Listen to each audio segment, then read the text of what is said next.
आगे तोर नहीं कसूर नहीं हमर कसूर गे, दोनों के कैला का ऊपर वाला दूर गे। ये सोना आगे तोर नहीं कसूर नहीं हमर कसूर गे, दोनों के कैला का ऊपर वाला दूर गे।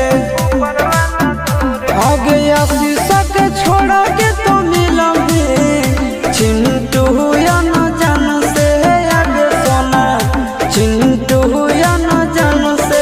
जोड़ी है बनावल भगवान के, दोस्त नहीं इंसान के, आगे सोना दोस्त